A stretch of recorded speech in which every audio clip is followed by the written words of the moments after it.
And you guys remember from AP, we have two atria that receives the blood from the right side of our body, the right atria, and the left receives the blood from our lungs.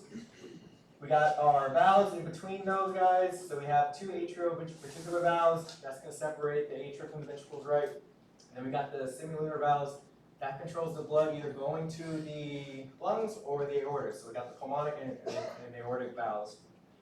Now the septum. Now in between the left and the right heart, right, the left side of the heart and the right side of the heart, you have the septum. And the septum is very important, especially when we start talking about these defects that can develop there. So we got the atria, that's more of a thinner connective tissue, and then the ventricle, the septum there, is more muscular, so a lot thicker. The endocardium, that's going to be the inner lining of the heart. You guys know that. It's also going to line our valves as well. So the valves also have some endothelial tissue as well. You got the myocardium, that's that actual contractile force, right? That's what actually contracts and pushes the blood out. And then you got the pericardium that surrounds the heart, and we talked about kind of a little bit about the pericardium, how you get that tampon out sometimes. But normally between the pericardium, right, in the pericardium you have this space there that normally has fluid. And you have to have that fluid there because if that heart's contracting, if it's beating, if it keeps beating, and you don't have any fluid in there, think about what happens when you rub your hands together for a long time. Things start to get hot, friction, so we want that fluid in there. That's a normal part. But when it starts to build up, when it starts to build up too much, then that's where it can cause issues. All right, so then we got our heart sounds. So we got the love dub, right? The first heart sound, that's the tricuspid and mitral valve closing. So think about when you hear that though, when you hear that first heart sound, think about what's happening, right? The ventricle's contracting. Ventricle's contracting, and we want the tricuspid and the mitral valve to close, because if they did not close, then the blood that's in the ventricle, when it starts to contract, it's going to go out if those valves can close. So we want that to close so the blood can go forward to the either pulmonary artery or the aorta. And then you got the second heart sound, that's that S2, that's that dub part, right? And that represents the pulmonic and aortic valves closing as well. Now the thing with these guys is that, so whenever the valves close, you're not actually hearing the valves close. It's not like a door that shuts and then you hear the valves close. What you're hearing is that blood that's hitting those valves is starting to cause those valves to vibrate, the tissue around the valves to vibrate. It's also creating some turbulence. And so that's that sound you hear. So you're not actually hearing the closure of the valves, but you're hearing that blood kind of hitting up against it and causing those valves to shake. And so those are what those heart sounds are. Okay? All right, so normally, right, so we have S1, S2, right? S1 is that first heart sound, S2 is the second heart sound.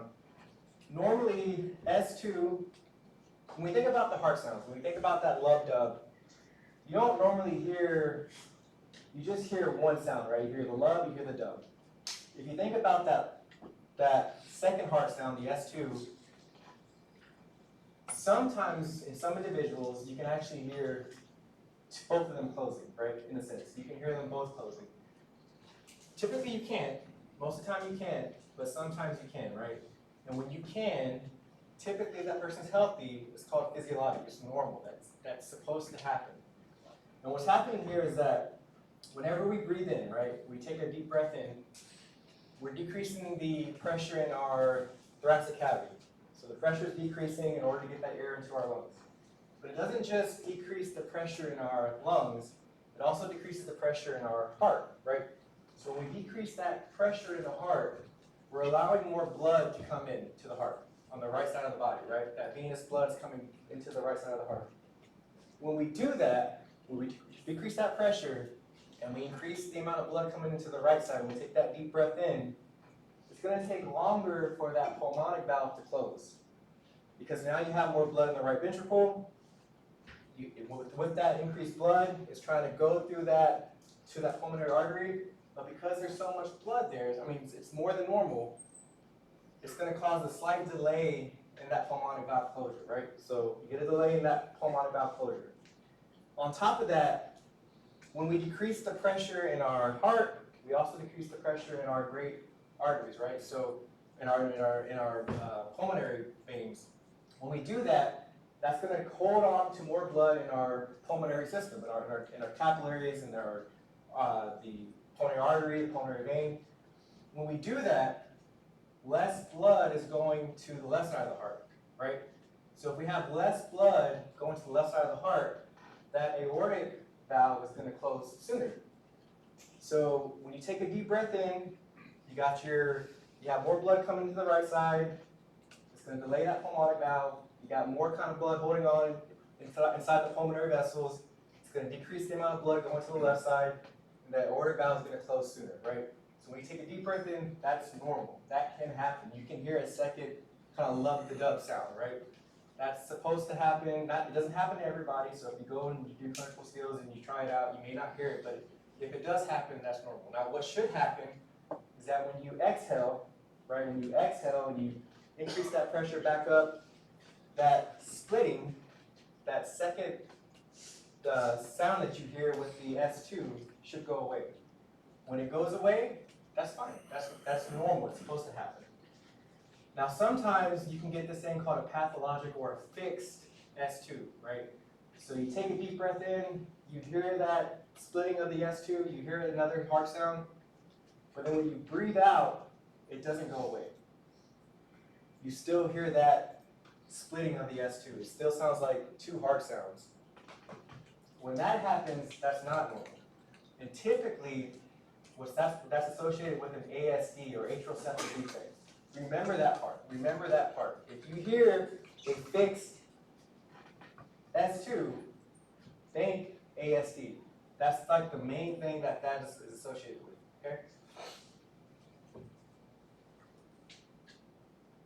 All right. So let's talk about murmurs here. So we all heard the word murmur, right? So normally when the blood is flowing through our blood vessels, it's called laminar flow. So it's going straight, it's going in parallel, straight line, it's called laminar flow. Normally you can't hear that. If you go listen to somebody's carotid artery or listen to their heart, I mean, you can hear the heart, you can hear the valve closure, so to speak, but you can't hear the blood actually flowing through the blood vessels.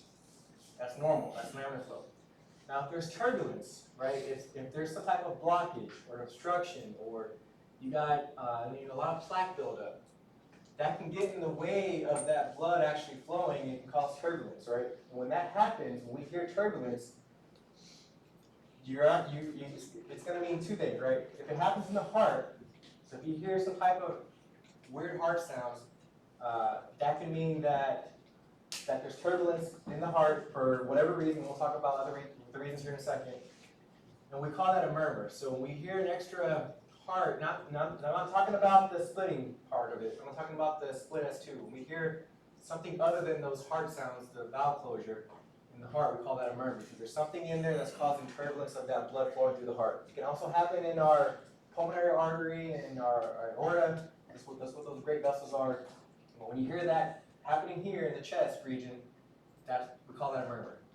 If it happens in other places, right, the carotid artery, the abdominal aorta, the renal arteries, we call that a bruit. It's not called a bruit. I've heard people call it a bruit before. It's a bruit. So when you hear that sound elsewhere, outside of the chest essentially, it's called a bruit. There's something in there, something in the way that's causing that laminar flow to be disrupted and causing turbulence. Now sometimes whenever you have this turbulent blood flow, you can actually feel it. We call that a thrill. So if you maybe hear a murmur or maybe hear some type of bruit and you touch it, well, now we call that a thrill. It's something that you can appreciate, that you can put your hands on and you can feel a vibration. It's called a thrill. There's this website there if you want to kind of listen to the heart sounds. You can. It's kind of beneficial because some of these things that I'll talk about, if you want to kind of try to try to make sense of it, that website there is helpful. All right, so now talking about the pressures in the heart. So even though the heart is one unit, right, think of it as kind of two pumps. I think it's helpful to think of it that way. On the left side of the heart, so your left atria, your left ventricle, you're going to have a higher pressure. So the left side of the heart has a higher pressure. And it makes sense, especially for the left ventricle, because we have to push blood out to our entire body. So the left side of the heart it's going to be higher pressure because we're trying to push all this blood out to our toes, to our brain, to a lot of places, right? The right side of the heart is a much lower pressure system. We're receiving venous blood back to the heart, and then when it gets into the right ventricle, it's only going to the lungs. So the pressure in there is a lot lower. Because if that pressure was high, and we try to contract that blood, push it to the lungs, kind of similar like the left part of the heart, we blow out our capillaries in our lungs. So we don't want that pressure there to be too high. So the left side of the heart is higher. Now the left ventricle, that's gonna have the highest pressure, and that makes sense because, like I told you, that's gonna be the main unit there that's trying to push blood to the entire body. The left atrium, it's not as high as the left ventricle. It only has to go to right down to the left ventricle, but it's gonna be a little bit higher than the right side of the heart because there's still more pressure in that left ventricle when it relaxes. Does that make sense? So left side of the heart, higher pressure system. Right side, much lower pressure system. Then you have your pulmonary artery and your aorta, right? Those have pressure as well. But the pressure in the pulmonary artery is typically low. There's some pressure in there, but it's typically low, especially when you compare that to the aorta. The aorta is receiving that blood from the left ventricle, and so the aorta is going to have a much higher pressure than the pulmonary artery. Make sense? All right, so remember that. All right, so we're going to be talking about congenital heart diseases. So these are things that children can be born with. So and you may pick this up if you're ever working in peds. Sometimes things slip by and you don't catch it in time. Now most of these are going to be found out when the child is born, but sometimes they can be missed. All right, so septal defects. So we talk about the septum, right? We have the septum in the atria, we have the septum in the ventricle. Most of the congenital heart diseases that are going to be developed, or that can develop, are either going to be a hole in the atrium or a hole in the ventricle. So if you have a hole in the atrium, it's called an atrial septal defect. If you have a hole in the ventricle, it's called a ventral septal defect. These are pretty common, and I've definitely seen these in kids. And in fact, my son, he's 12 now, he was born with a VSD. So that these things happen, right? Now, if there's a hole in either the atria or the ventricle, I just told you that the left side of the heart has a much higher pressure system, right? So if there's a hole in the atria or the ventricle, when that atria, if it's an atrial septal defect, because that pressure on the left side is greater than the right side, that blood flow, some of that blood flow is going to go through that hole and back into the right side of the heart. Okay? We call that a left to right shunt. So it's going from the left side of the heart, and it's going to the right side of the heart. Now, it's not good, right? But it's not that bad, at least in the beginning. Because when we have a left to right shunt, all we're doing is sending oxygenated blood, so it's already been through the lungs, it's on the left side of the heart. All we're doing is sending oxygenated blood back to the right side of the heart for it to go back through the lungs. Okay? Not a big deal. The problem that you run into is that if for some reason that shunt reverses, and we have a right to left shunt, now we're sending deoxygenated blood to the left side of the heart. That left side of the heart is now pushing that deoxygenated blood to the body, and that's not good, right? We need oxygen for our cells, for our tissue. So when we have that reversal, that's when we start having a lot of concerning issues. Now, when there is a reversal, it's cyanotic, right? We have deoxygenated blood going to parts of the body that we need oxygen. It's called a cyanotic problem, a cyanotic issue. We call that Eisenmenger syndrome, and I'll explain what that means here in a second because it's an interesting process, but you can remember that. Left to right, not good, but not terrible. Right to left, that's not good. We do not want that to happen. Once that happens, now we have issues.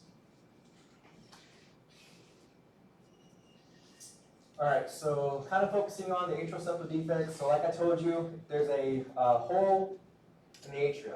There's a hole in the atria. Now, when we have a hole in the atria, and this is very, I don't know what you want to do to remember this. If you ever see a fixed split S2, think about atrial septal defect, because this is very common with these issues, with this condition. What happens here is that you have the hole, right? The left side of the heart It's pushing blood to the right side of the heart. It's going to the right atria, it's going to the right ventricle. Now you have more blood in the right ventricle, and it's causing that pulmonic valve to close later. So that's why you hear that splitting of the S2, because that pulmonic valve is closing a lot later. It doesn't matter if you breathe in or breathe out, you're always going to have that splitting of the S2, okay? Because you have more blood coming into from the left side of the heart to the right side of the heart, going to the right ventricle. With more blood in that ventricle, it's going to cause a delay in that closure of the pulmonic valve. And you're going to hear that split. You're going to hear the aortic valve close first, and then the pulmonic valve. Now, in reality, right? So in reality, these ASDs, these VSDs, it all depends on how big they are, right? Because if you have a very small ASD, well, most of the time, I mean, you're still getting blood in, and it can cause some increased blood flow, but most of the time, these kids are going to be fine. Now, when you have a big ASD, that's when we get really concerned. Don't worry about, so definitely know that small defects, if you have a small ASD, typically these are going to close on their own, right? They're going to be monitored by typically pediatric cardiology, and they're going to make sure that that ASD closes. But if they're small, most of the time they're going to close. Cardiology is going to get into okay, what size and what kind of ASD. Don't get into all that with you, but just for purposes of this course, know that small ASDs, they typically close by 12 months to 18 months. The large defects, that's when we get worried, right? So with large defects, we can start having right-sided heart changes. So if we have more blood coming into the right side of the heart, what that can actually do is cause that right atrium to dilate. So you have more blood coming in, the atrium is going to try to respond to that, and it's going to start to dilate. When it starts to dilate, it's no longer that efficient. Because typically when the blood's filling into the ventricle from the atria, those valves open up and it just kind of passively falls into the ventricle. And then at the very end, you get this kind of kick, you get the atrial contraction, right? To kind of push the rest of that blood that kind of just was hanging out there. But if that right atria becomes dilated, you're not going to get that. It's going to be harder for that atrium to contract, and so it's going to cause issues with getting all the blood out of that atria into the ventricle. The other thing you worry about is what's called a paradoxical emboli. So I told you guys last block that when you have a blood clot in the venous system, right, it can go to the lungs. That's where it typically goes, and it can cause a pulmonary embolism. With a paradoxical emboli, so you have a clot that forms in the venous system, right? If you have this ASD, that clot can actually go through that ASD into the arterial side, to the left side, and be pushed out and either cause a stroke, cause a heart attack if it goes into the coronary arteries. Now, how could this happen, right? I just told you that the left side of the heart has more pressure than the right side. Sometimes there's a brief episode where that right pressure is greater than the left pressure. So the right atrial pressure is greater than the left pressure. It's very brief. It only happens. It has to be you have to have a clot going in there at the right time for that when that pressure changes. But typically, like if you're coughing or if you're laughing or anything that increases that pressure, can actually cause a transient increase in the right atrial pressure, which can push that clot into the left atria, which will go to the left ventricle and then be pushed out to the rest of the body. So that's why, but it's called a paradoxical emboli because normally it doesn't happen. Normally, if you have a clot that forms in the venous system and it travels somewhere, it's going to travel to the lung. Here, that's not the case. You have that hole, and so it kind of bypasses that, and it goes to the systemic part of your body and cause strokes or heart attacks. So here's an example of that ASD. So we see that, right? We got this hole here. It's causing that left to right shunt. So the oxygenated blood is just going to that right side of the heart, and it's going to go back through the lungs and then be pushed out eventually. So VSD, so ventricular septal defects. So we have a hole in the ventricular septum. This is the most common congenital heart defect that you're going to run across. This is very, very common. The problem with this guy, right? So small defects, not a big deal, kind of like the ASD. Most of the time, they're going to close up. They're going to close up after about 12 months, and that's what happened to my son. His VSD closed at about a year, and he was good to go. Sometimes, though, these VSDs can be very large, and when they're very, very large, they're not going to close up on their own. Now, the thing with these VSDs is that when you have a hole in the ventricle, in the septum of the ventricle, and that left ventricle contracts, and it pushes the blood through that hole, you're going to hear a murmur with that one. You're going to hear turbulence of that blood flow going through that hole in the ventricle, in the ventricular septum. Because that left ventricle, I just told you that that ventricle has a lot of pressure, right? When it contracts, it pushes a lot of pressure into the aorta like it's supposed to. But if you have a hole in there, it's going to, that's another little avenue, another pathway that blood can start flowing through. And when that thing contracts, when the left ventricle contracts, it's going to cause turbulence of that blood flow through that hole. So you're going to hear a murmur. Now, typically, it's a systolic murmur. And that makes sense. When the ventricle is contracting, we call that systole. So when you hear that first heart sound, you hear a murmur, that could represent that you have a VSD, right? But the reason why we really care about this, right? This is the main thing that we don't want to happen. We don't want that reversal of that shunt. We don't want that Eisenmenger syndrome to develop. So when we have a hole in the ventricle in the septum, that right ventricle is going to overfill, right? We have more blood going to that right ventricle from the left ventricle. When it does that, when that happens, that blood has to go somewhere. It's going to go into the pulmonary artery. So that all that blood that extra blood that you sent to the right ventricle is now going to go into the pulmonary artery. Initially, okay, not good, right? But over time, that pressure is going to start causing issues with that pulmonary artery. And that pulmonary artery is going to respond by increasing its pressure. It's going to There's these smooth muscle cells that are in arteries, right?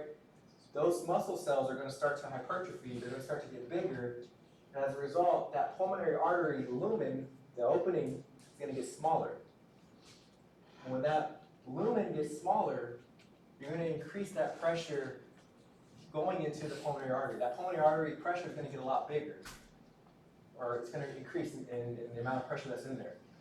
Now, when that happens, when that pulmonary artery pressure increases, that's when we develop pulmonary hypertension. So you can have systemic hypertension, like you all know about, but you can also have pulmonary hypertension because that pulmonary artery is responding to all that blood that's flowing in there. When it does that, that can cause that pulmonary artery pressure to become greater than the aortic pressure than the left ventricle pressure. And when that happens, it's going to be harder for that right ventricle to push blood into that pulmonary artery. So what is it going to do? It's going to reverse. There's an opening in that septum of the ventricle, because that pulmonary artery pressure is now greater. It's going to back up into that right ventricle, and when that ventricle contracts, it's going to push that blood into the left ventricle. And when that left ventricle contracts, it's going to push that blood into the aorta. So now we have this deoxygenated blood. It never made it through the lungs to get oxygenated.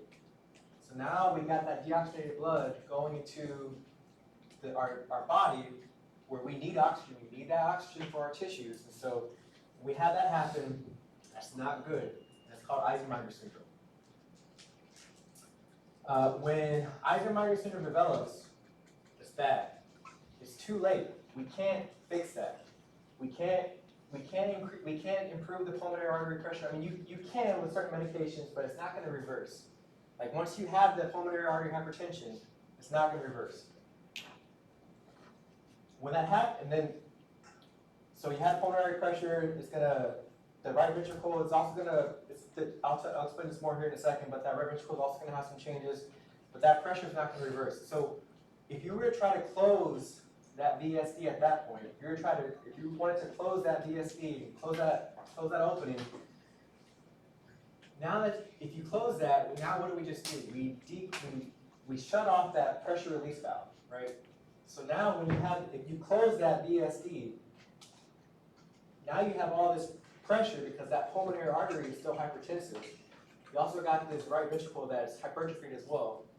And so over time, if you were to continue to have that right ventricle contract, it's going to start to weaken. Because now that right ventricle is trying to push against this high pressure, and over time it's going to start to cause that right ventricle to fail. And when that happens, we start getting backed up on the right side of the heart, we start getting heart failure symptoms. And so once you have Eisenmenger syndrome that develops, you can't do surgery, it's too late. So typically that's why they do surgery before that happens, because once that happens, you close off that pressure release valve, now you just made that right side of the heart a lot worse, because now you have a lot more pressure in there that blood has nowhere to go. Does that make sense?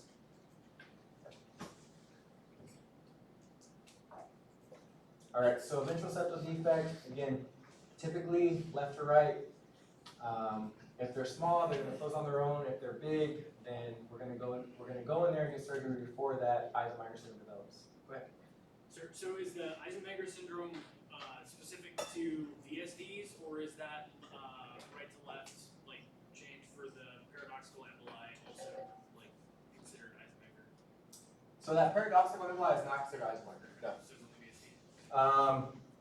Eisenmenger can develop in Eisenmenger can develop in ASDs as well. It's very rare that happens, but it can happen. Eisenmenger can also develop in some other things that we'll talk about, like a PDA, but VSDs are the most common reason why they develop. So that's what I want you to know. Go ahead. So your right ventricle just kind of gets used to it, and then it just doesn't want to go back to its old ways? Yeah, it can't. Like once you have hypertrophy of that right ventricle, and once you have hypertension of that pulmonary artery, it's not going to revert back. On the overview slide for septal defects, you have just a septal defects is the most common form of general heart disease, and ASD is Yeah, so between the two, so septal defects are the most common, atrial and ventricle, but between those two, the VSD is more common. How did they get, like, initially find out the diagnosis? How do they find out? So normally you're going to hear, so you have that fixed S2, right, for the atrial septal defect. So when a baby's born, they're doing all types of examination on that child.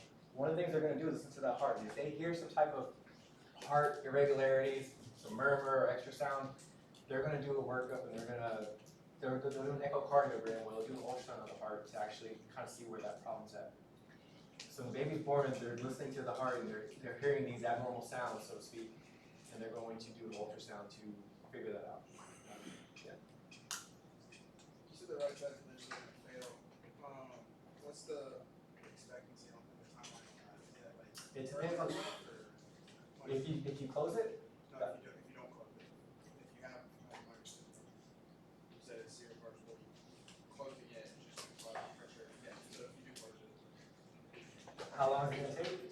right. I don't know. I mean, it depends. It depends on how much that pressure is. It depends on how old the child is, how long they've had it.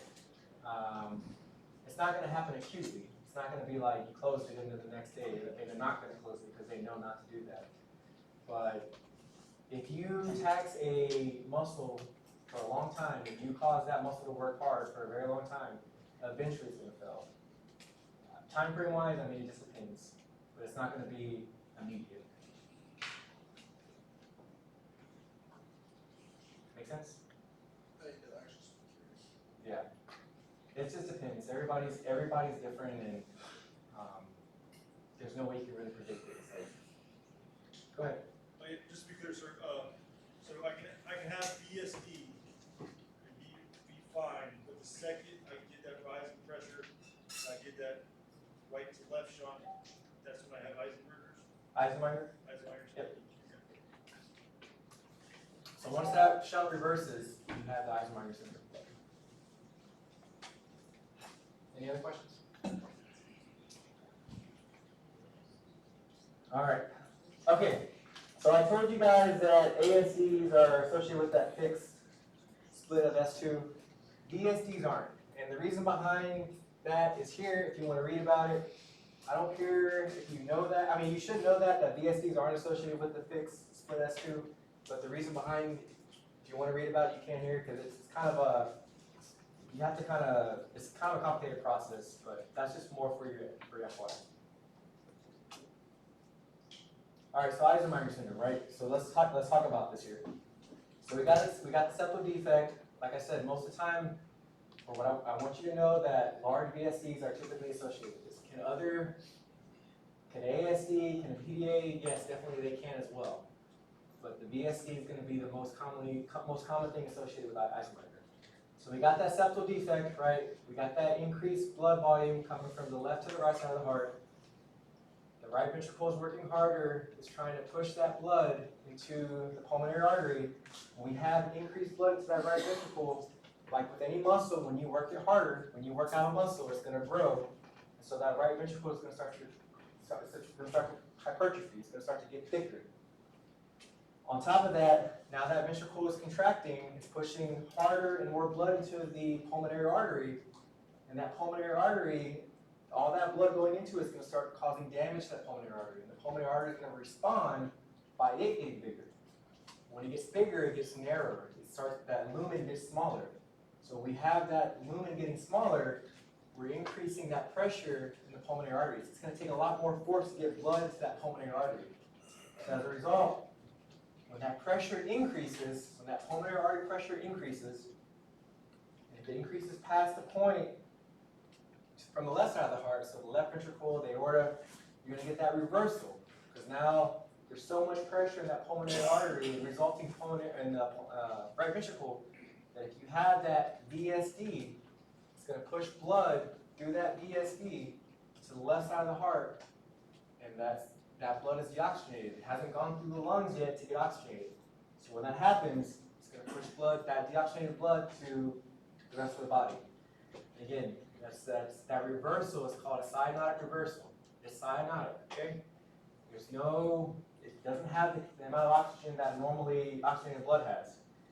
And so when that happens, that's not good. We can't, hopefully you catch it before that happens, but once it happens, you can't go and do surgery, because once you do, you just cut off that pressure release, okay? Make sense? All right. So here's Eisenmenger syndrome, like we talked about. So normally you got this VSD, and it's doing that left to right thing, right? Over time, that pressure is going to increase in that pulmonary artery, and when it does, if it overtakes that pressure in the aorta, it's going to push that blood back out. It's not going to allow that blood to go in like it should. I mean, some blood's coming in, but it's a decreased amount. And it's going to start backing up and pushing that blood into the left ventricle. And when that happens, now we're sending this deoxygenated blood to the rest of the body, which is bad, right? We need to send oxygenated blood to the body. If we don't, well, that's when we start having these issues, and we want to prevent that from happening. And when it happens, it's kind of too late. We can't go back and fix that. We can give meds, there's things we can do in real life, but just know that you can't go into surgery past that point. You can't close up that VSD. All right, so tetralogy of Fallot. So this is one of those kind of unique, interesting congenital heart defects that some kids can be born with. So tetralogy, right? So tetra means four, and these kids are going to be born with four problems. They're going to have a problem with their pulmonic valve, so that pulmonic valve is going to be stenotic, meaning it's going to be narrow. So when we have a pulmonic valve that's narrow, it's not going to allow a lot of blood through that valve, right? So what happens there? So now we just increase the pressure in our right ventricle. And when that happens, when that pressure increases in the right ventricle, what is it going to do? It's going to hypertrophy. It's going to get bigger. It's going to grow, because now it's trying to push this blood against this higher pressure, because that valve is narrow. So in order for it to push blood into the pulmonary artery through that narrow valve, it's going to have to get stronger. Okay. Now these kids are also born with a VSD as well. So they have pulmonary valve stenosis, they have right ventricular hypertrophy, but on top of that they have this VSD. Now this VSD, that's a problem, right? Because if we increase that pressure, because we have that pulmonary valve that's stenotic, that's narrow, now we got this powerful right ventricle. When that right ventricle contracts, and you have this VSD, it's going to push that deoxygenated blood into that left ventricle. But not only that, you have what's called an overriding aorta. So you have an aorta. Normally the aorta kind of sits to to the left side of the heart, right? Because it's taking blood from the left ventricle. An overriding aorta is that you have this aorta that kind of sits in the center. And when it sits in the center, it can receive blood from the left ventricle, right? But it can also receive blood from the right ventricle.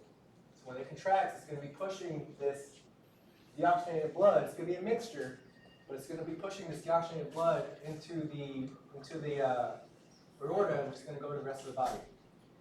Now, with these kids, right, when they're born, and they go and take that first cry, or they're eating, or whatever, they're going to decrease that pressure, especially when they're crying, they're breathing in, they're going to decrease that pressure in their thoracic cavity. And I just told you before that when you decrease the pressure in your thoracic cavity in your lungs, you're also decreasing the pressure in your heart, right? So when that happens, you're increasing the amount of venous return to the right atrium, to the right ventricle. And when that happens, when you have an increased amount of deoxygenated blood coming in, now you have all this increased deoxygenated blood from the baby crying, from them taking that breath in and causing that deoxygenated blood to come to the right ventricle.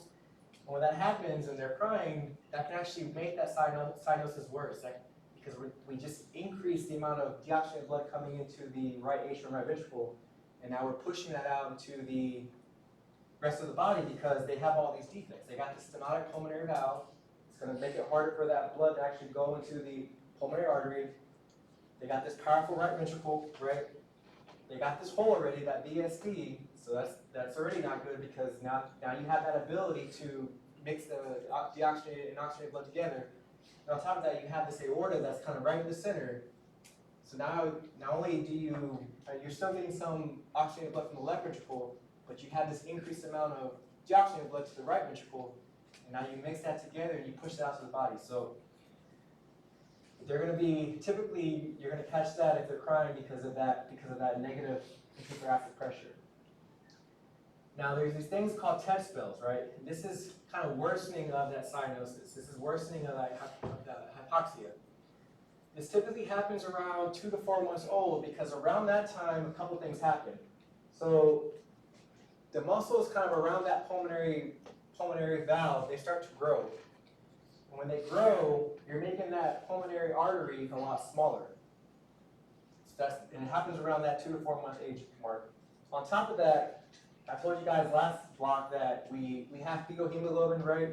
And I mentioned that fetal hemoglobin kind of holds on to oxygen more. Well, around this time, I told you 6 months to a year is typically when we start losing most of that fetal hemoglobin. This is when it's starting to occur. So you're having a decreased amount of fetal hemoglobin. So you have this growth, so to speak, of the child. You have this more severe narrowing of that pulmonary artery. You got this decreased amount of fetal hemoglobin. And so when this child starts crying or when they're feeding, they can get worsening hypoxemia, worsening cyanosis, worse than when they were first born with it. Now, the way if we don't fix this, right, if we don't do surgery, because typically we're going to correct this with surgery, and say this child grows up to become a toddler, they're going to learn on their own. Nobody's going to teach them this. They're going to learn that if they squat down on their knees, then what that's going to do is that's going to increase the systemic vascular resistance, right? When we increase the pressure on the left side, so to speak, we increase our systemic vascular resistance, that's going to back channel to our left part of the heart. And when that happens, we can reverse that right to left shunt to a left to right shunt to allow that oxygenated blood or deoxygenated blood to actually go into the pulmonary artery and make it through the lungs. So think about when they squat, think about them kinking, right? They're kinking their pulmonary, their arteries in their lower extremities. That's going to increase that pressure on the left side of the heart, which is going to decrease the amount of that right to left shunt. Is that clear? So they'll do this instinctively. Nobody teaches them this. So here's what this looks like. So again, you got this pulmonic valve that's stenotic, so it's going to be hard to get blood into there, right? You got this ventricle this right ventricle that's becoming hypertrophy, it's getting larger. You got this VSD here, so you got this opening here, and you got this overriding aorta. So Normally that aorta sits over here, right? But over here in this tetralogy flow, it's on both sides. So that's going to increase the amount. It's going to increase the amount of deoxygenated blood getting into this aorta. There's a number of issues here, but they have to have all four for this to be the case. They have to have all four of these defects.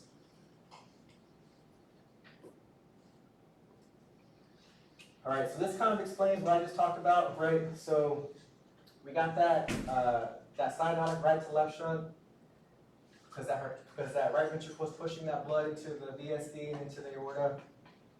But when they start to feel short of breath, or when they're playing, or they increase their oxygen demand, in order for them to correct this right to left shunt, they're going to squat. They're going to kink their arteries, which is going to increase that left side pressure, which is going to transiently revert back to that normal left to right shunt.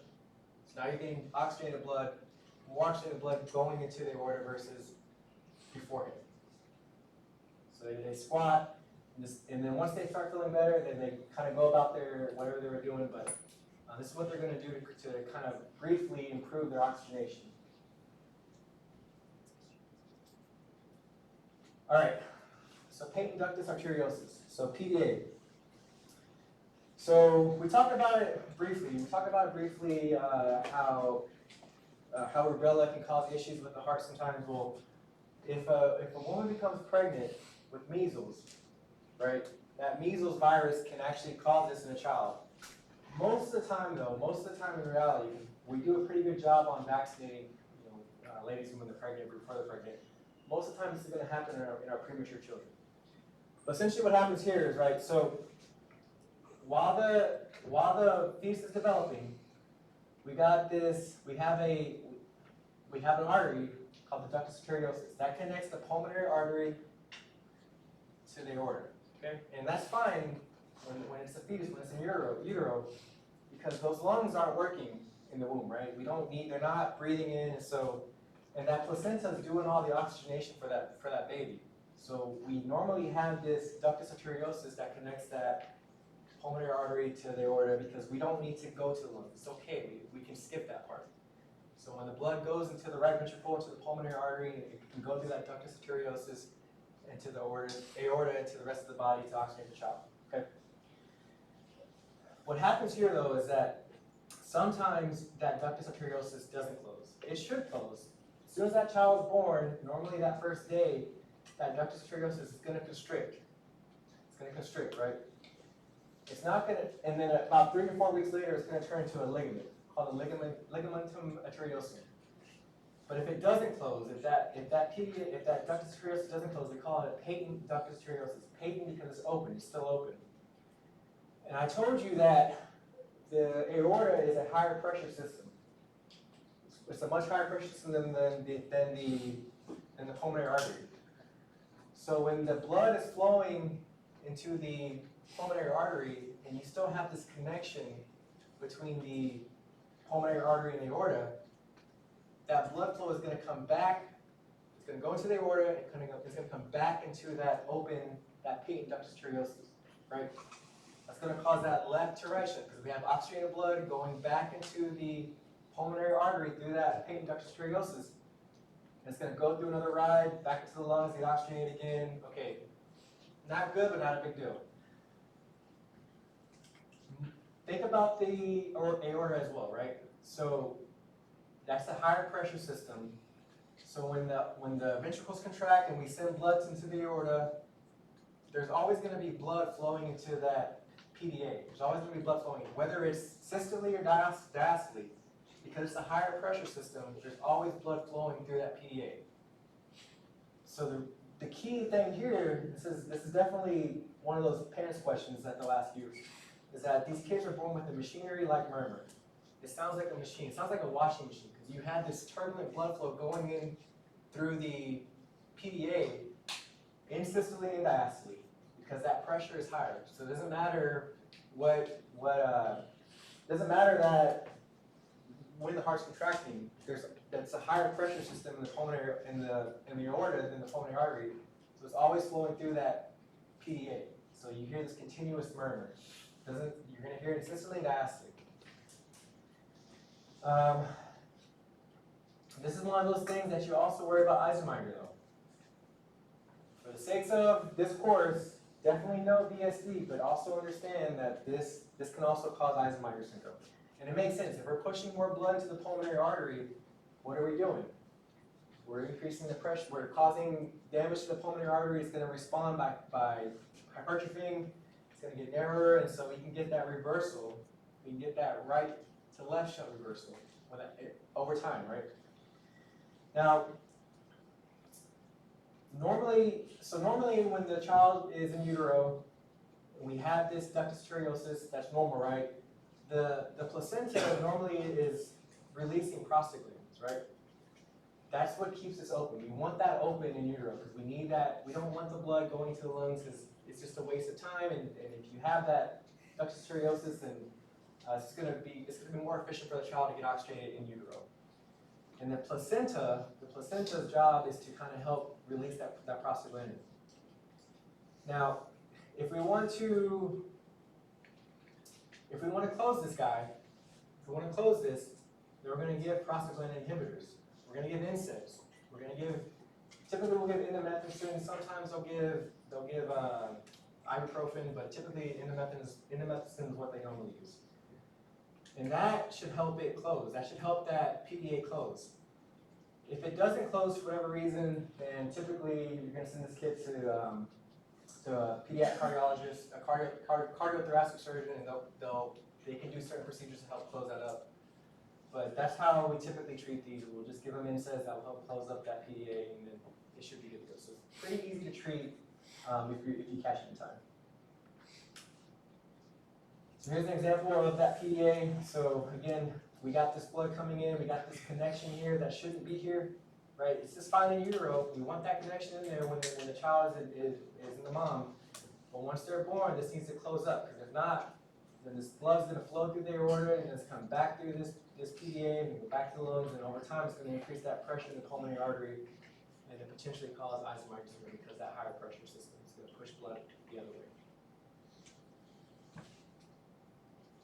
All right, let's take a 10-minute break.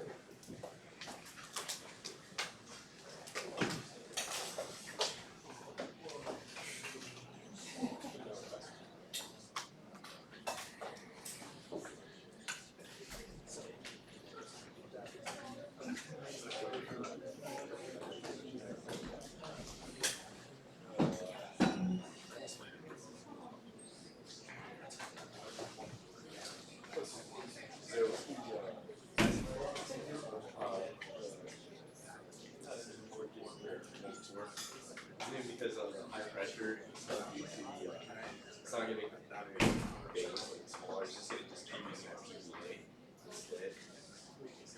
Because when you have the higher pressure in the right ventricle, there's going to be high pressure because more blood's going there. So the Eisenmenger here is your house.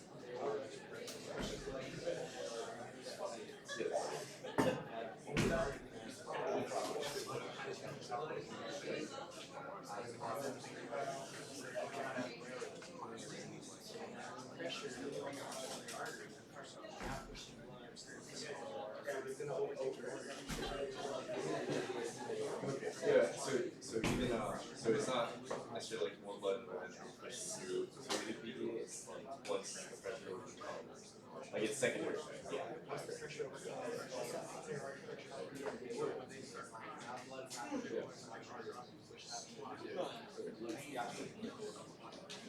yeah.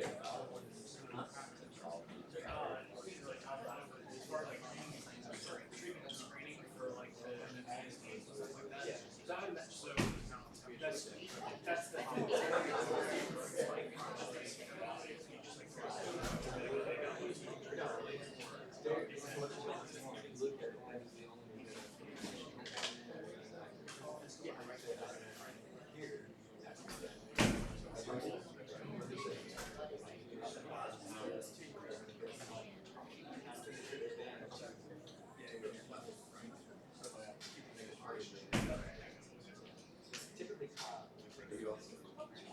So as far as like the defect occurring, that is whatever it is usually, but as far as like happening in the past, as far as like your needs to help get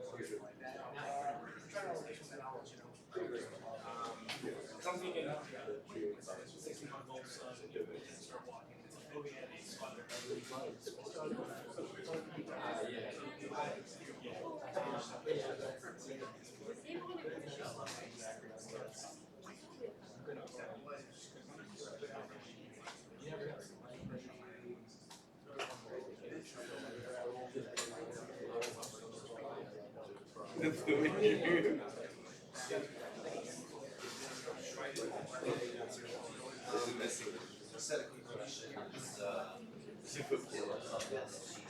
Obviously.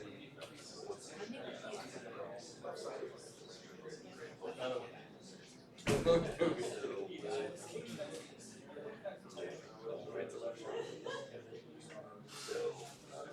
only thing that's different here is basically get doing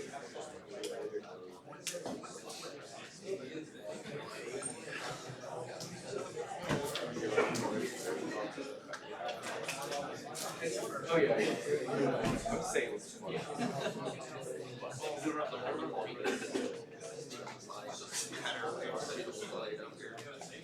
that's why that number one.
No, but somebody will do that. Yeah.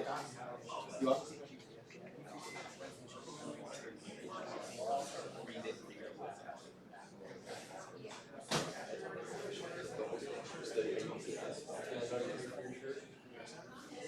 And the good part is, it's not the whole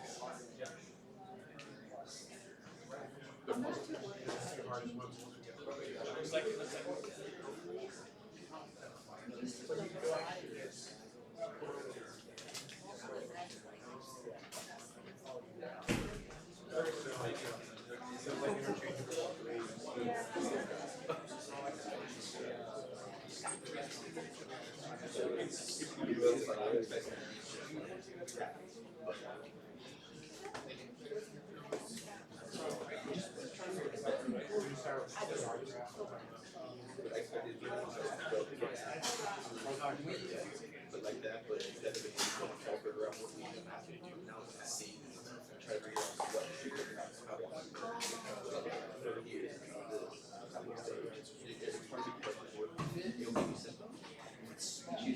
she expected expected to know, hey, it's so tight at something, so what are you gonna do with this? Or like 50% of this is what's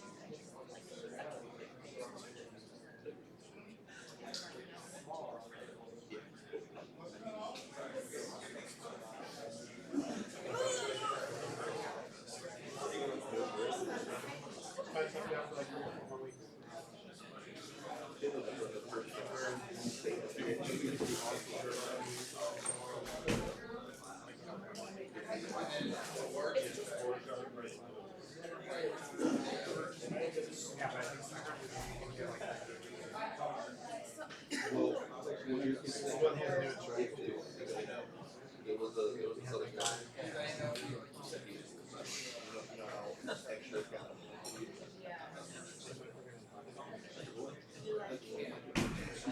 Extra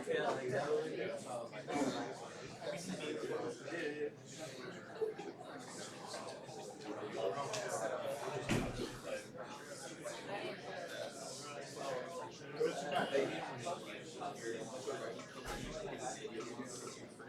Right. So like which video do you want to do? Shorter one. Let the video play. Grind it on.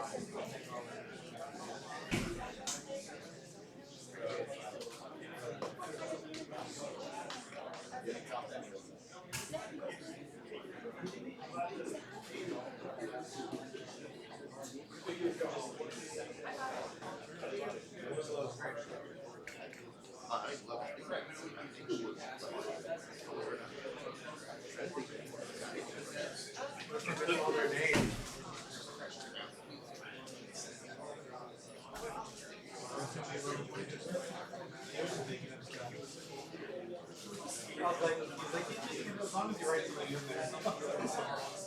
Like you don't know this guy.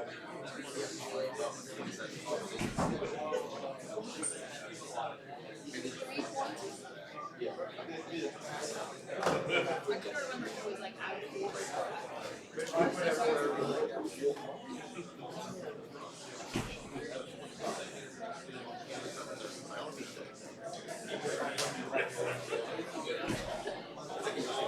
Turn it off time. Turn it on time.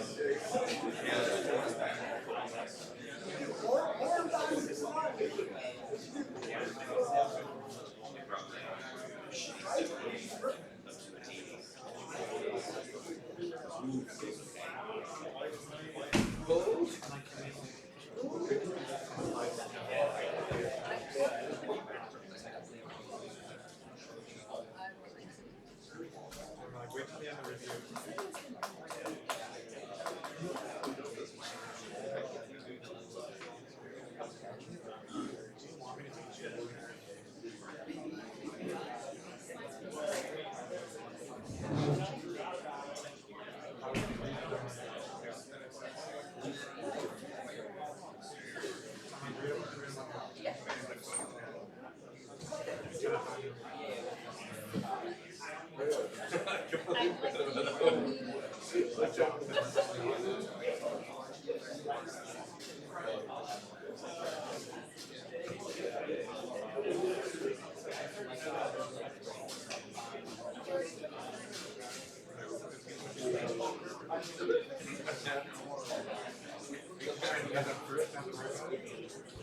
I don't know what I want to do. I don't know what I want to do.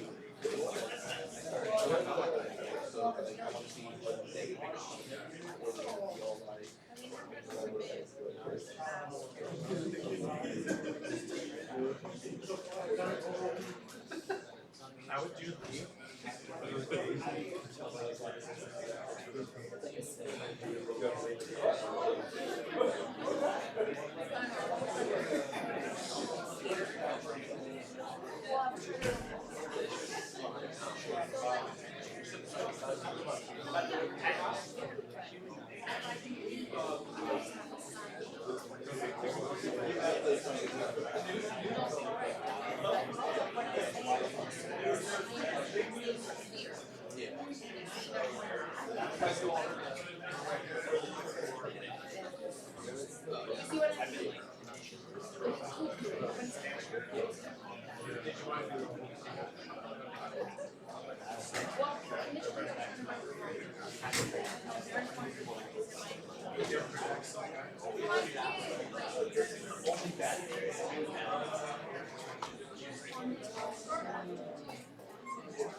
Alright, let's finish up here because I still gotta go through the list. So,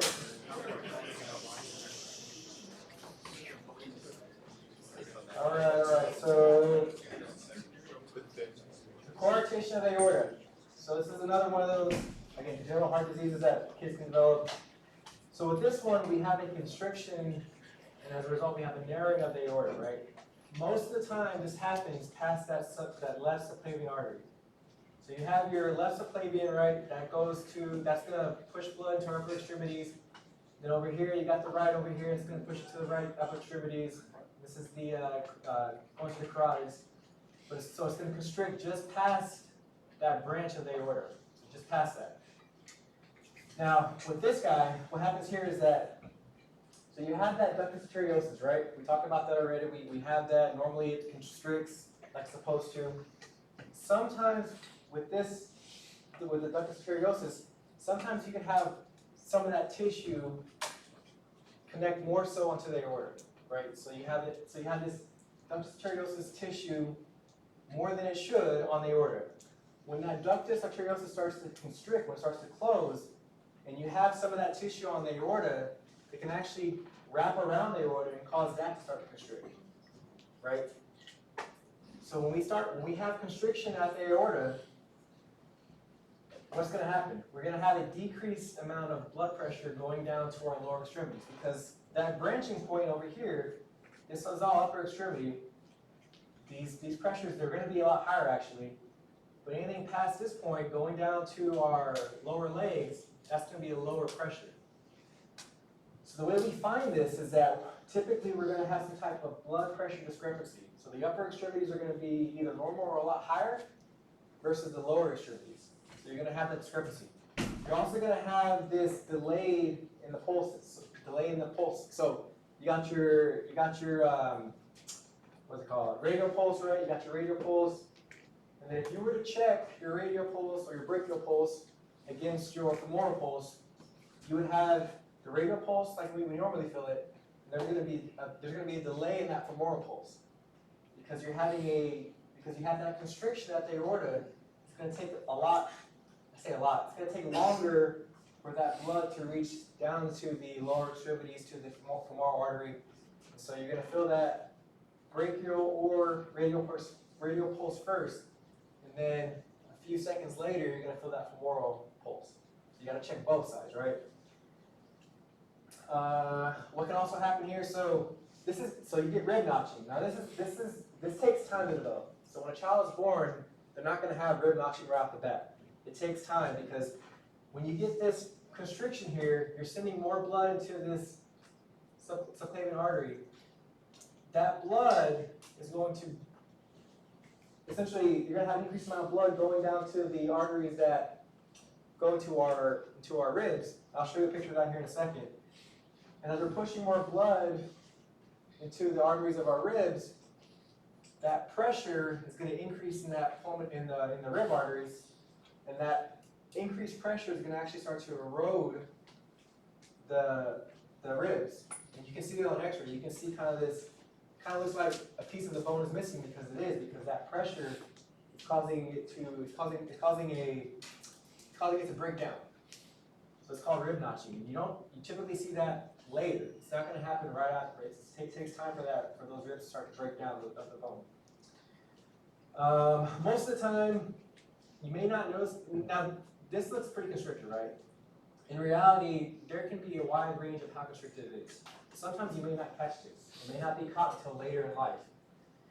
And when the pediatrician is doing their physical exam, and if you had kids or small babies, you see that typically they'll check the brachial artery and the femoral artery.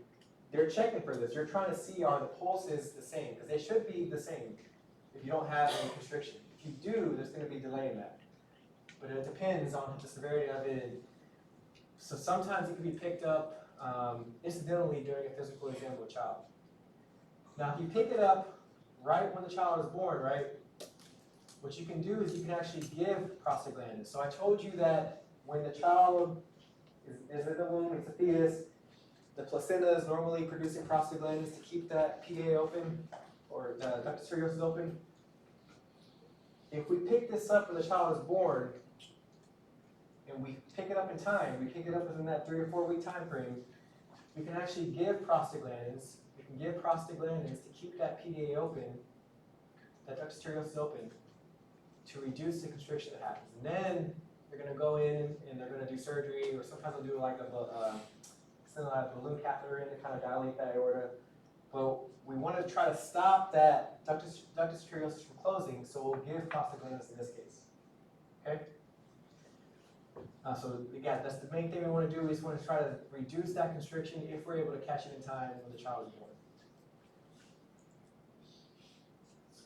So here's what I was talking about with that rib notching. So you see here, let's see. So we got this we got this coarctation here, it's pushing more blood in, it's going into our thoracic artery, these innervate our ribs. We go over here, you can see as these go into the rib, they're gonna start wearing down that bone in the rib, so you get this rib notching, so so the piece of the rib is actually breaking down from that increased pressure caused by that coarctation. This right here is just a MRI of what that looks like, but this is what you may see, especially if the child's a lot older. All right, so talking about, kind of switching gears, so getting off of the topic of congenital heart diseases, I'm talking about infectious and inflammatory diseases. So just a quick anatomy review. So this is the inside of the heart, right, the endocardium. You got the myocardium, this is the part that actually contracts, and then you got the pericardium. In between that pericardium, you got this space, and normally has that pericardial fluid, and again, you normally have a little bit, and you're supposed to have that there. So with bacterial endocarditis, right? So I told you that the endocardium, the valves also have endocardial cells as well. Now, if you have bacterial endocarditis, you have an infection of the inner part of the heart, which can affect the endocardium of the actual heart or the valves. And it's typically the valves that are affected here. It's typically the valves of the heart that are affected. It's typically the left side of the heart, their valves that are affected, because that left side of the heart has a higher pressure system. And with that higher blood pressure in that left side of the heart, it can sometimes cause damage to those valves from the shear stress, right? So it's typically the left side of the valves, the left valves that are affected with this. So what happens here is that you have some type of damage to the left valves, the mitral aortic, and then what happens, right? What happens whenever we have tissue damage? Well, platelets start to come in, and you get fibrin that tries to correct the defect. So now you got this fibrin platelet adhesion to the valves. Now the fibrin and the platelets, bacteria love that stuff. That's like fertile ground for bacteria. And say you do some type of procedure, so you get dental work, right? You bleed and you get kind of some bacteria into your blood, or you're an IV drug user. This is what we worry about when they're IV drug users. Thankfully, we don't have a lot in the military, but if you work out in the civilian world, people use drugs, right? And IV drug abusers are kind of the big target here. But you introduce some type of bacteria into the blood system. Well, now that bacteria is going to go through our blood, and it's going to find these platelets and this fibrin that's adhering to the valves. It's going to go into that mesh network, and it's going to start to proliferate. Those bacteria are going to start to proliferate. And what happens is over time, you get these vegetations that develop. And they look like broccoli, right? That's why we call them vegetations. These growths on the valves themselves.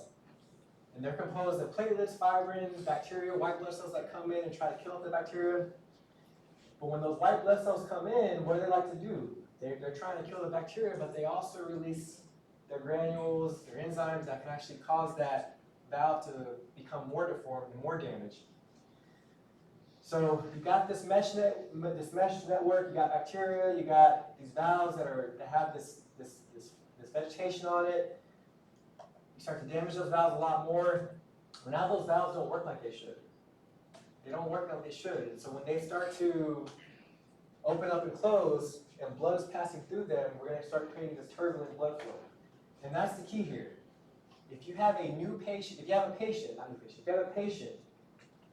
and they have this new murmur that they didn't have, and they're an IV drug abuser as well, right? Think bacterial endocarditis. Now, typically they'll have a fever because it's an infectious process, but you have a new patient, or you have a new murmur on a patient that you have, and you know they use drugs. This is one of those kind of key characteristics of bacterial endocarditis. Now, what happens here is that you have these vegetations that develop, right? Sometimes those vegetations can break away. They can break off from those valves, and they can go to other parts of the body. So sometimes when those vegetations break away, we call those arterial uvuli because they're going to the arterial side of the house, right? They can go into our nails, and we call those splinter hemorrhages. So I'll show you a picture of that here in a second. Or they can go into the skin of our of our hands, so the palms of our hands, and then the palms of our feet, or the soles of our feet.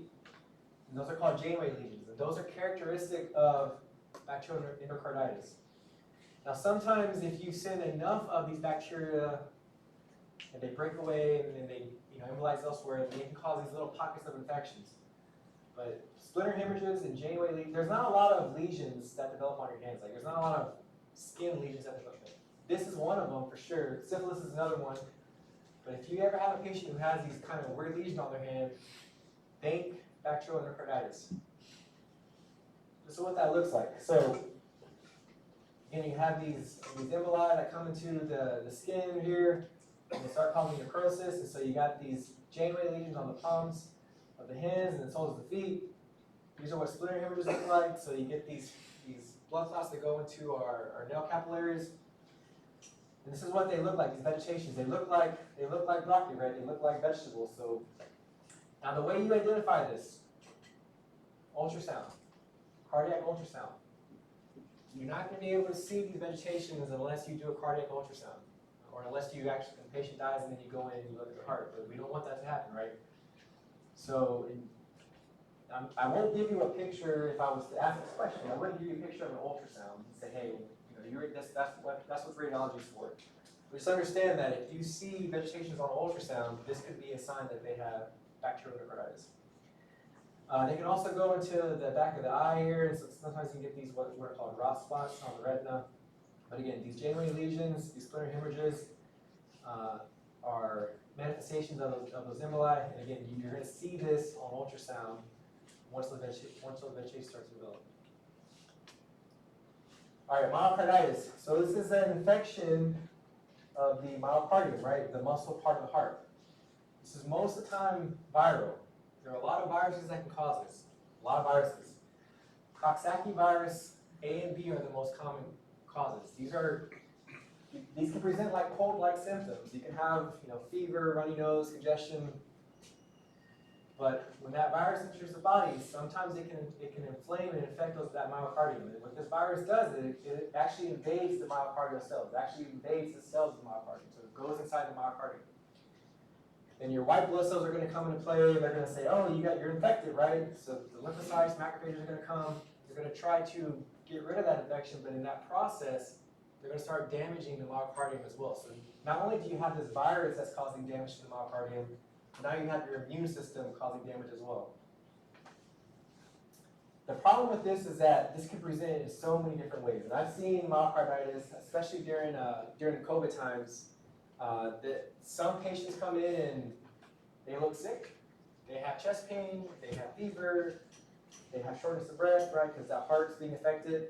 Other times, patient may not know they have it. They may be asymptomatic. And how do we know that they had it, right? How do we determine that? How do we figure out that they had it? Or maybe they're doing some type of workup later on, and we do an EKG and we see evidence of heart damage. Now, EKG you'll have next semester, so don't worry about EKGs this block. Or maybe they're doing some type of cardiac MRI for some other unrelated issue, and you can see damage to the myocardium. And they didn't know that they had myocarditis. So that's how sometimes people can have this and not know it. Other times people can develop these severe symptoms. And if it happens, if their symptoms are severe, then it can cause a lot of damage to the heart, and it ultimately can be rapidly fatal. So again, but it's a wide range. It's a very wide range. So that's one of the hard parts about this process, because you're going to have patients who are going to come in and they're going to be sick, and they're going to be, you're going to think they have a cold. That's why you have to listen to the heart. That's why you have to ask these questions, get that history from the patient, because if you miss this, they may come back 2 weeks later. Now that heart damage has progressed, right? Hopefully they tell you something like, oh, I'm having chest pain, because that's typically how they'll tell you if they have this issue. And that's more like real life, how it might present. But there's nothing you can really do for these guys. Really, you're just trying to treat the symptoms, because there's not a antiviral medication we can give to these guys. We're treating whatever symptoms that develop for these guys. All right, pericarditis. So pericarditis is an inflammation of that pericardium. So actually Coxsackie virus can cause this as well, so can other viruses. Autoimmune diseases like lupus can cause this as well. But with this thing here, so with pericarditis, you get this effusion, you get this buildup of fluid in that pericardial sac.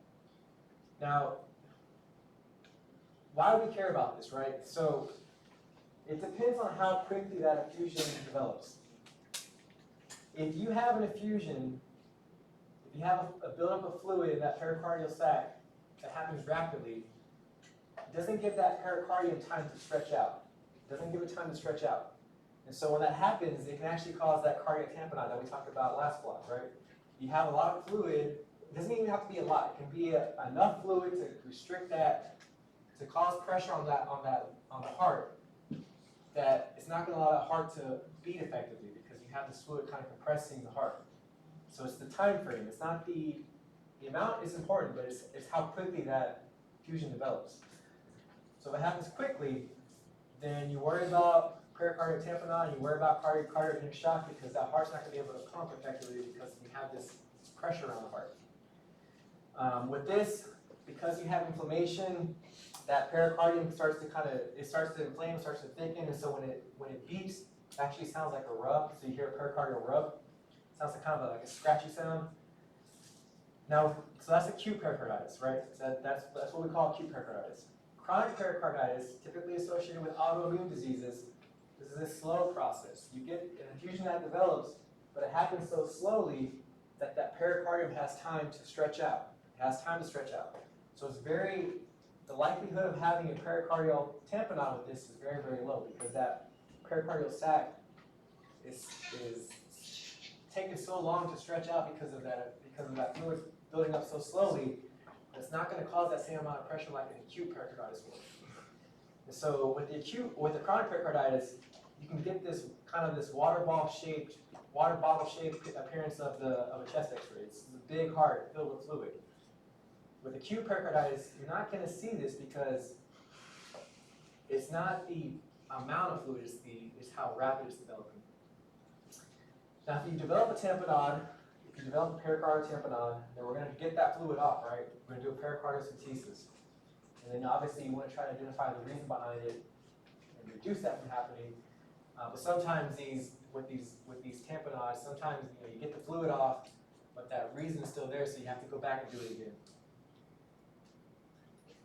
So this is what that looks like. So they're going to use an ultrasound to kind of find out where that heart is, that way they're not actually sticking the heart. They're going to stick a needle into that pericardial sac, they're going to draw off that fluid.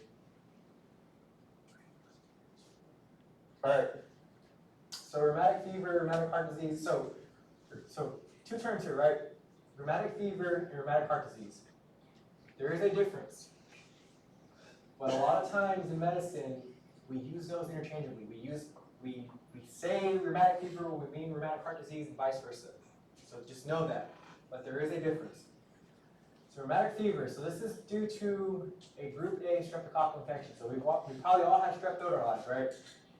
What happens here is that when we have group A strep, our body can make antibodies to the antigens on the group A strep. But the group A strep has antigens that look very similar to antigens on our connective tissue. So when we make this antibody to the group A strep, it looks so similar to our connective tissue that those antibodies start attacking the connective tissue within our body. One of those regions is the heart, right? That's why we call it rheumatic heart disease, because it can start to cause damage to the heart. It can cause damage elsewhere, and I'll show you here in a second. Now this takes time though. This takes time, it's not going to happen immediately. And the risk, this doesn't happen too much in the States because when somebody comes in with strep throat or with a sore throat, they're going to come into the clinic most of the time. And we're going to give antibiotics quickly, especially if they meet certain criteria and have certain physical exam findings. So if we are able to treat this before that antibody develops, then we won't develop this problem. And this is why it's so rare in the States. Other places in the world where they don't have access to medical care, then you're going to see this more commonly out there. In the States, it's super rare, but it can happen still. But what happens here, so we have rheumatic fever, we have those antibodies that develop against that connective tissue. Well, over time, those antibodies are going to start to attack the heart, and it's going to attack all layers of the heart. So it's going to attack the endocardium, the myocardium, and the pericardium. Now this is it's an infectious process, yes, because you have group A strep, but there's no bacteria in the blood, right? You have these antibodies that are attacking your own immune system, that are attacking your own connective tissue. So if you have damage to your heart valves, you can make these vegetations, but they're going to be sterile vegetations. They're not going to have bacteria because you don't have bacteria on the valves here. You have antibodies that are attacking the valves. You're going to have the platelets, you're going to have the fibrin, but there's no bacteria there. Make sense? This can also cause a new murmur as well, but what's the difference, right? These people aren't IV drug users. They're not coming. They didn't have a dental procedure a few weeks ago. These people had group A strep, and then a few weeks later developed this rheumatic heart disease. When it attacks the myocardium, you get these things called Ashkoff bodies or Aschoff bodies. Now you're not going to know they have this in real life until you do a biopsy of the heart, which we're not typically going to do. But essentially what this is that our immune system, our white blood cells, try to kind of surround the damaged myocardium, and they make these granulomas. So, but again, these typically, you're not going to know they have these unless you do a biopsy of this, which is typically done post-mortem. And then, like I said, they can cause pericarditis. Now, you're not going to get this. You're not typically going to have a tamponade with this. You're not going to have a big swollen heart. You're just going to have a little bit of an effusion in that pericardial sac. All right, so this next one, is everybody here? Everybody here right now? Yeah? Anyone missing? I changed something here, and I want you guys to make sure you change it on your end. So this thing here in red, this erythema marginatum, I think yours says sandpaper-like rash. Change that to this, because erythema marginatum does not look like a sandpaper rash. It looks like kind of wavy, kind of like something's crawling into the skin. I want you guys to know that I didn't catch that whenever I was reviewing the slides initially, so I apologize for adding something new, but I want to make sure everybody is tracking that. So wavy ring-shaped rash comes and goes. That's what that erythema marginatum actually presents like. Sandpaper rash is more, what is that?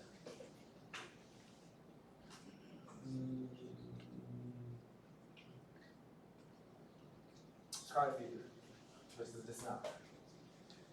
Okay, so in order for us to diagnose rheumatic heart disease, there's something called the Jones criteria for rheumatic fever. So I told you that they use that interchangeably, right? Do not memorize, so it says do not memorize, understand body-wide impact, right? Do not memorize like 2 major criteria equals rheumatic fever or 1 major, 2 minor. Don't worry about that, because I'm not going to ask you like, tell me the criteria. What you do need to understand is that how a patient might present, right? They may present with endocarditis, inflammation at all the heart levels.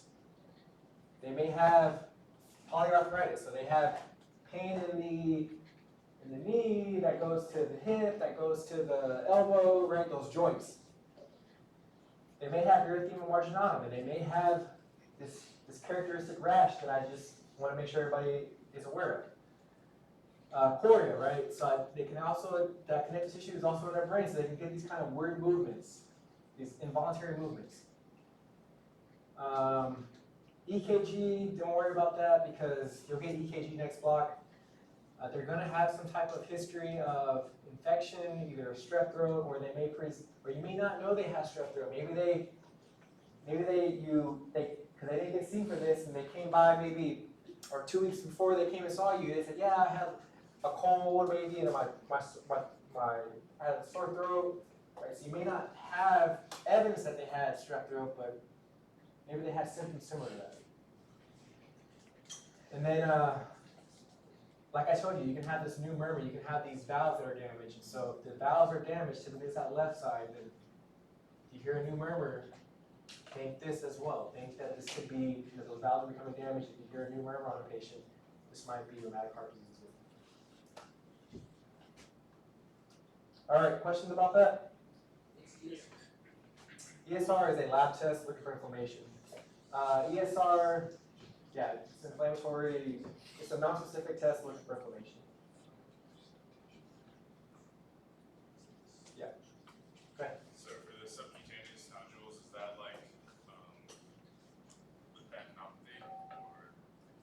These are nodules that develop in our skin. They're firm, they're hard. They're due to those antibodies attacking our connective tissue. Subcutaneous, thick skin. Cool. All right.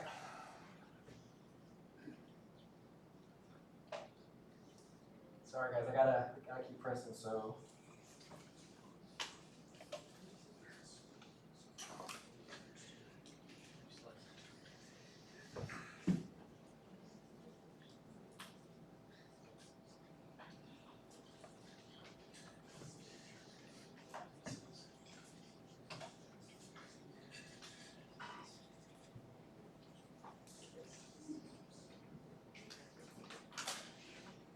All right, part 2. So we talked about the heart, right? Now we're going to get into the vasculature of our heart, or of our body system, of our body. So we're talking about atherosclerosis, peripheral artery disease, chest pain, angina pectoris, and then MIs. So atherosclerosis, right? So all atherosclerosis means is that there's a hardening of the arteries. So you can break that word down, go down to its roots, right? Athero or ather means porous or gruel, and that's what plaque looks like whenever it builds up in our arteries. It looks kind of like this yellow, kind of bushy looking material. And sclerosis, that just means hard, right? So what's happening here is that our arteries are becoming stiff. Now how does that happen, right? So your arteries, the inside of the artery is made of endothelial cells. We talked about that kind of last block. And if there's damage to those endothelial cells, and anything can damage them, it could be hypertension. Hypertension can cause stress on those cells and start to break them down or damage them.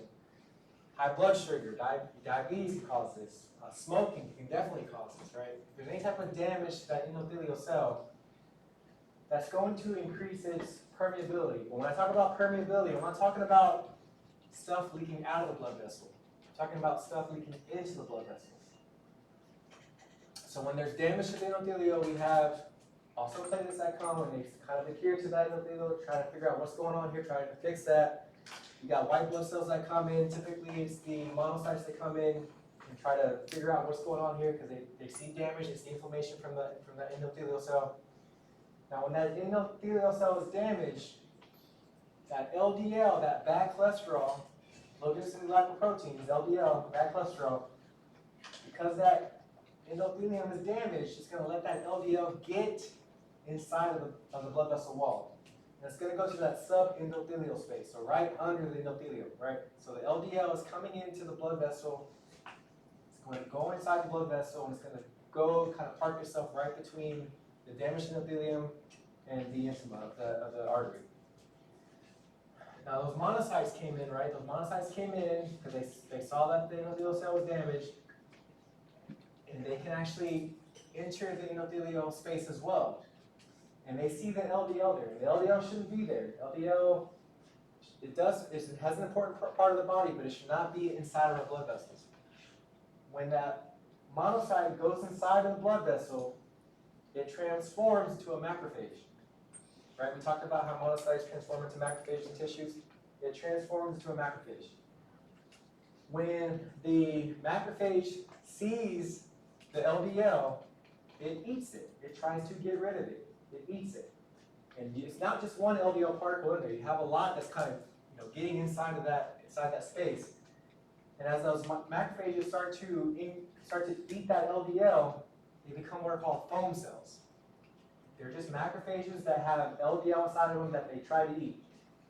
And they're called foam cells because a long time ago, when somebody looked at them under the microscope, they looked like foam on a beach. So that's why they're called foam cells.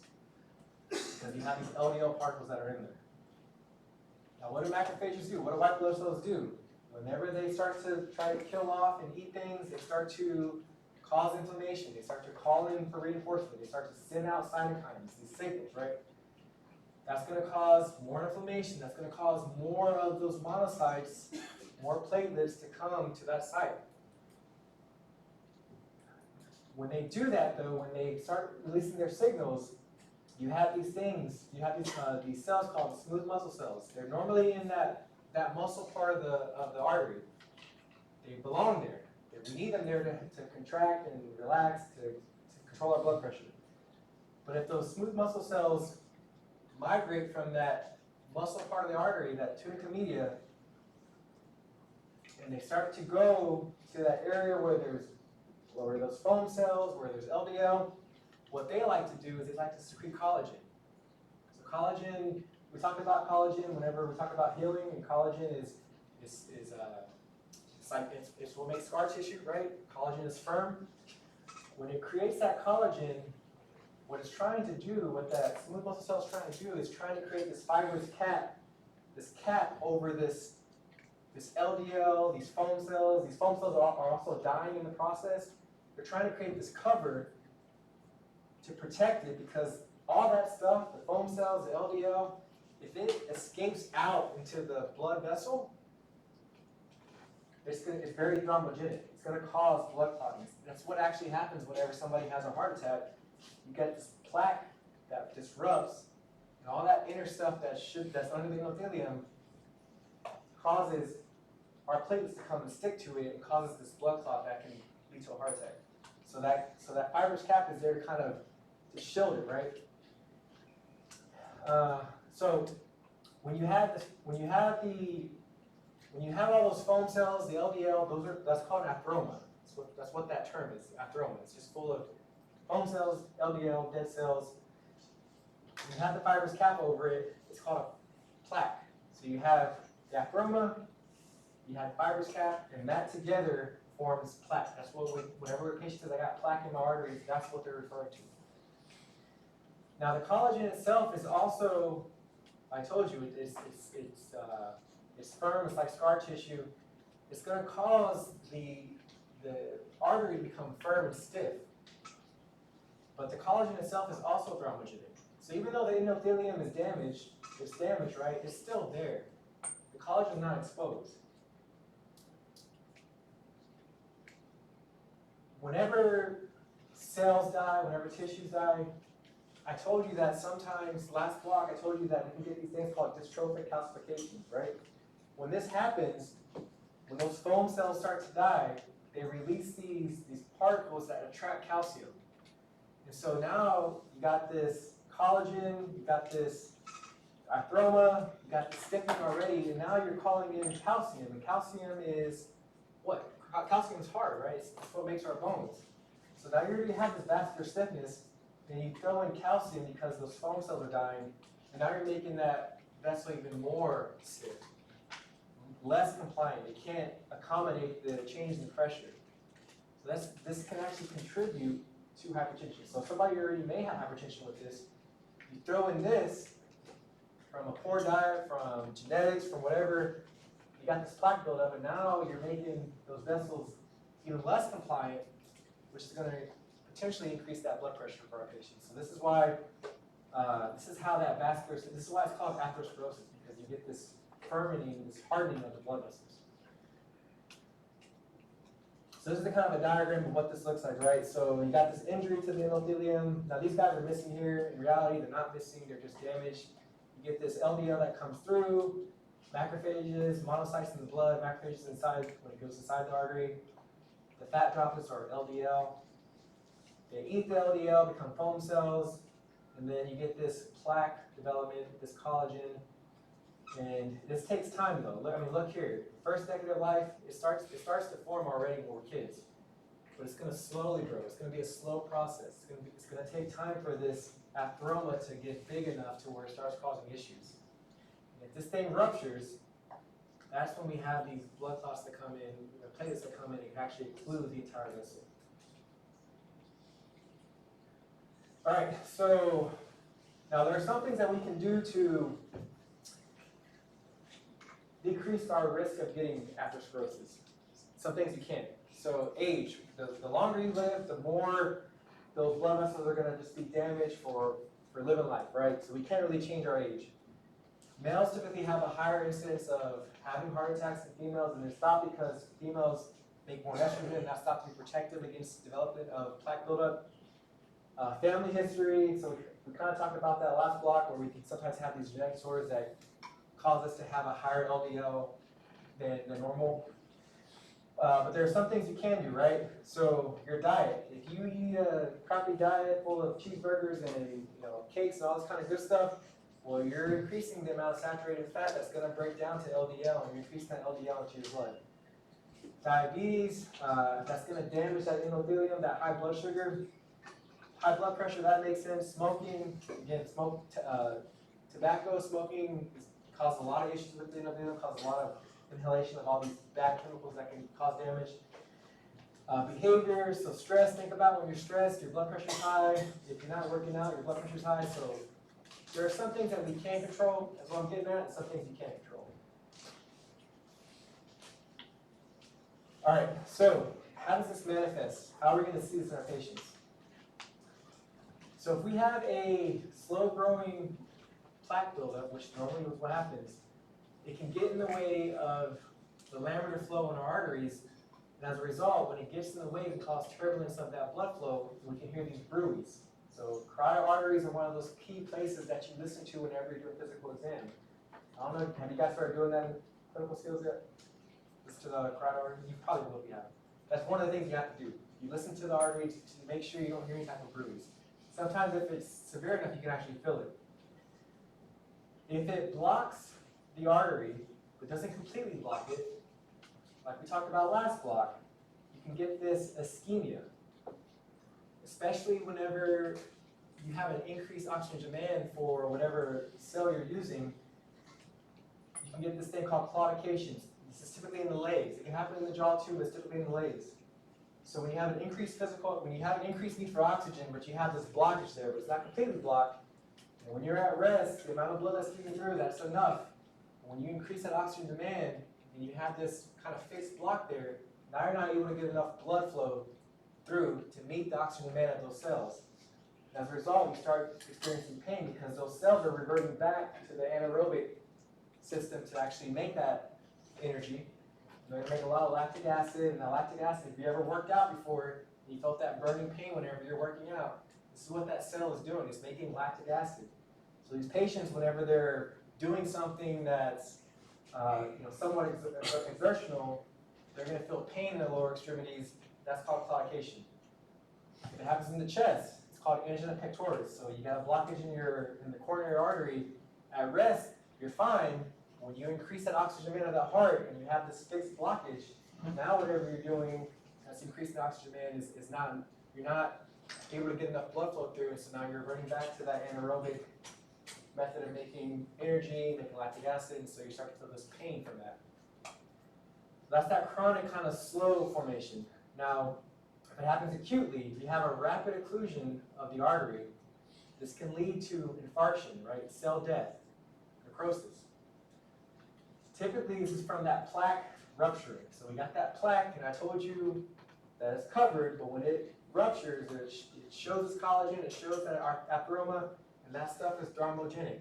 And whenever the platelets see that, they're going to attach to it, and they're going to start clotting. And if that clot, you already got a narrow artery as it is, if you bust open that plaque and you create a clot there, now you can potentially completely occlude that artery.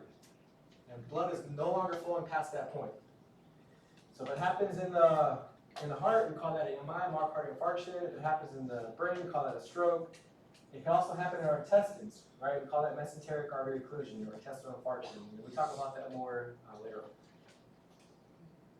So let's talk about peripheral artery disease. So this is very common in individuals who have hyperlipidemia, who have high cholesterol.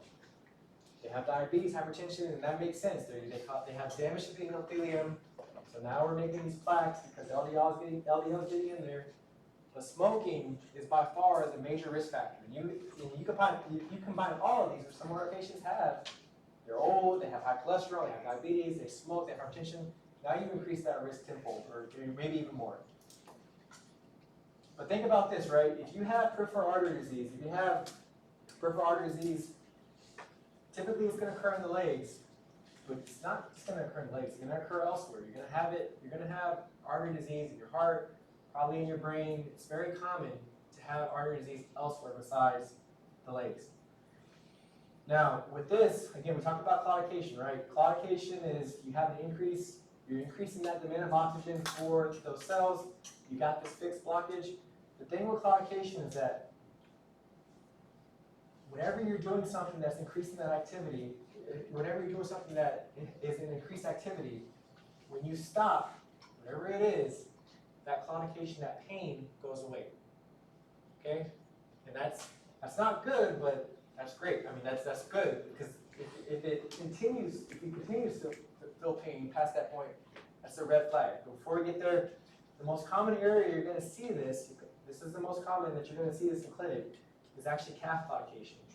It's because you get a narrowing of that superficial femoral artery. This guy right here.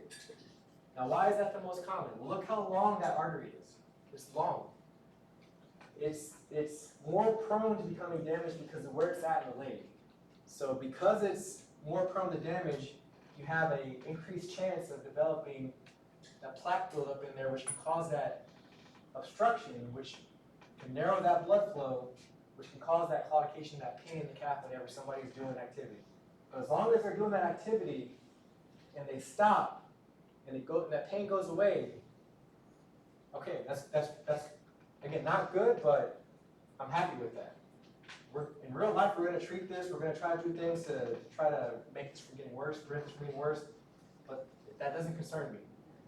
What concerns me is that if somebody has claudication, if they do something and they get pain with that activity in their legs, and the pain does not go away, that means that's a red flag. That means something is going on that potentially leads me to suspect that maybe they're going to lose some tissue, potentially lose that leg, because now they're having an increased blockage, so to speak, that not even at rest can their tissues meet that oxygen demand. When that happens, they can get these skin ulcers because, again, we have this chronic ischemia that's not perfusing blood to our skin, and so our skin starts to break down. They get these ulcers, and they get this thing called dependent rhubarb. So with this, what happens is that when somebody has their legs kind of dangling or they're standing, gravity is pulling blood into the feet, right, into the legs. The reason why this happens is because when there's a decrease of oxygenation to our lower extremities, our arterioles are going to maximally dilate. They're going to maximally dilate to try to get as much blood flow into them because they need oxygen. So they're going to dilate to try to get that blood flow into them. The problem is that because they're so starved of oxygen, those arterioles aren't going to constrict. They're going to keep being dilated because they're trying to push blood flow into the part that's not oxygenated well. Whenever you lift that foot up, whenever you lift that lower extremity up, because those arteries are dilated, blood's going to flow out through them. It's not going to be enough pressure to push that blood flow into them because they're dilated. So you get this pale foot whenever that foot is elevated. So if you see that, that tells us that, hey, there's something more than just simple claudication. They're at risk for losing tissue. They're at risk for possibly losing an extremity. This is what that looks like. So you got this ulcer here, this ischemia.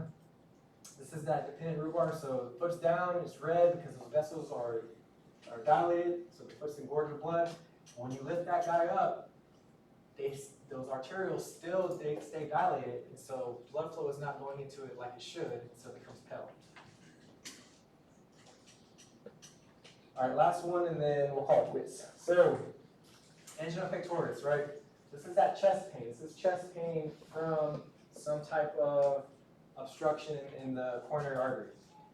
Now, you can have a couple of different ways this presents, right? So, when we have a partial occlusion, right, and typically you have to have at least 70% of the coronary artery occluded before you start to appreciate this, or a patient starts to appreciate this. When you have a partial occlusion, we call it stable angina, or stable angina, however you want to pronounce it. The thing with this is that when somebody has this, at rest, they're fine, right? When they increase their oxygen demand of their cardiac cell, of the heart, they don't have enough blood flow going in through that blockage, past that blockage to meet the demand, so they start to develop this chest pain. Now when they stop, that chest pain goes away. Or if they take nitroglycerin, which is a vasodilator, it goes away. But that's the key here. They have this chest pain, they know they have this chest pain, they do something that's gonna be exertional, they go up a flight of stairs or whatever, when they stop and they rest, that chest pain goes away. That's stable angina. It's not good, but I'm not worried because it went away, the pain's gone, right? When I get worried, when you need to get worried, is when somebody develops unstable angina. So this is chest pain not relieved with rest. So what happened here, right? Typically not relieved with rest. It could also be a change in the quality of the angina. So maybe it's a worsening pain, or the pain feels different, so it went from a sharp pain to a pressure type pain. That's unstable angina. Or it's not relieved with nitro. So what happens here? So we got this atheroma, we got this plaque that's there, right? We got this occlusion that's there. We know it's there, but it's letting 70% of the blood or 30% of the blood flow past that point. Something happens that causes that plaque to rupture. That plaque ruptures, right? But when that plaque ruptures, it doesn't fully occlude that artery yet. So you went from 70% occlusion to 85%, right? You don't have a full occlusion. Your cardiac cells are still ischemic though. The blood flow that's getting through is still not enough to give that oxygen that it needs because you just made that space a lot narrower. But it's not fully occluded, right? Now the problem here, so sometimes that happens, right, and then our body can actually go in and break that clot down and then the patient's back, sometimes. What you worry about though is, are they going to fully occlude? Do they need just more time for that clot to fully form where that full occlusion occurs in that coronary artery? Because if it does, if that full occlusion occurs, then you worry about them having a myocardial infarction, an actual heart attack that's going to cause necrosis to the heart cell. So that's the key here. So when somebody has an unstable angina, the thing we worry about is that, are they going to have an actual MI? We won't know that. We need to work this up in real life, but that's what you worry about here. So if they have unstable angina, or if they have stable angina, cool, that sucks, that's not good, but I'm not concerned. If they develop unstable angina, now I'm worried, am I just a matter of minutes, hours, days from you actually having a heart attack? There's one last thing called Prinz metals in angina. This is a variant. This is not due to a blockage. It's not due to a type of plaque buildup. What happens here is that the coronary arteries, and it can be any of them, they spasm. They can spasm. When they spasm, they get narrow. When they get narrow, they're not letting blood flow through, right? So those cells, the heart cells that the coronary artery actually feeds, is becoming ischemic. This typically happens when a patient is awake or when they're asleep.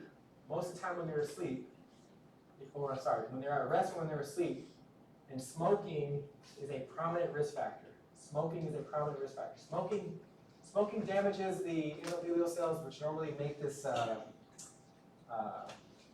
say chemical, so to speak, that helps our blood vessels dilate. When we smoke, our endothelial cells don't make it as much.